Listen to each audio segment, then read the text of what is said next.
So I'm going to tell you guys an ice cold truth about this space. And the bottom line is you aren't going to be successful unless you're willing to sacrifice in some category or another of what creators care about. Those three things I talked about earlier: audience growth, revenue, and creative fulfillment.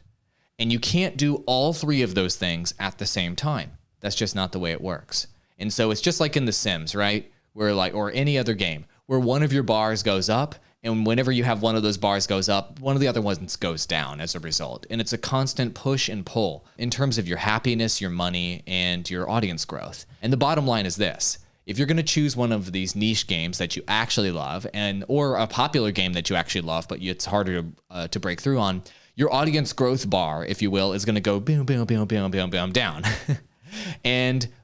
But as a result, your creative fulfillment bar will go boom, boom, boom, boom, up. And so you're making a sacrifice there. And will your revenue do well as a result?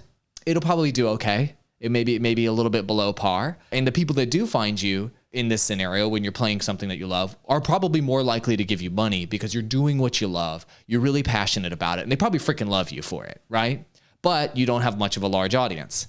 So then let's say you're like, damn, audience growth is really my high priority now. I really need to break through. Okay, so now you choose a game that's maybe one of these games parents talking about, maybe where there's an opportunity to break through, but you don't love it as much. Bam, bam, bam, bam, bam, bam. Audience growth goes up, but then your creative fulfillment, boom, boom, boom, boom, goes down. And then where does your money sit at in the middle? Who knows? You have a larger audience, but you're less passionate about it. So there's probably going to be less people that feel compelled to give you money here with this middle bar. And so it's this constant push and pull between these two things, and you'll never find the sweet spot.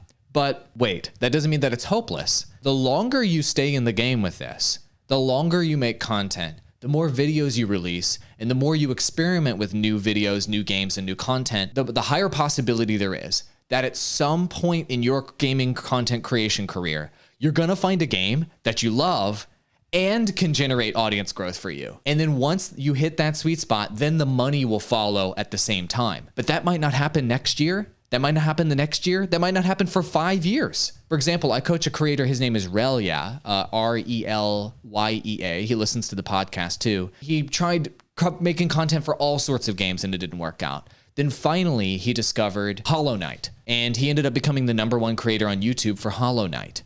But he had to stay in the game for a long time and make hundreds of videos until he discovered that game and it blew him up. Another example is a creator that was one of my employees at TGN, Rurikon. He grinded out 1,200 videos before he ended up blowing up his YouTube channel when Monster Hunter World came out. And he covered every game under the sun up until that point, and he grinded through it, and he always made sure that his creative fulfillment was high, which resulted in his audience growth always being low. But eventually, a magical game came along that ended up being one of those audience growth games and a game that he loved at the same time, and then his revenue grew as a result. So if you don't stay in the game, and you don't constantly stream, and you don't constantly make YouTube content nonstop for years, plan on grinding thousands of pieces of content, then you won't ever find that magical opportunity where both of those two things align, and then you can blow up as a YouTuber. That's how literally every major content creator, gaming content creator, made it, is those two things aligned at some point. So when is it going to align for you? Well, if you give up, it's never going to align for you. And so you want to know what's going to keep you motivated? Staying in the game, and like Ross is saying, playing things that you actually like. That's how you're going to stay there in the long term.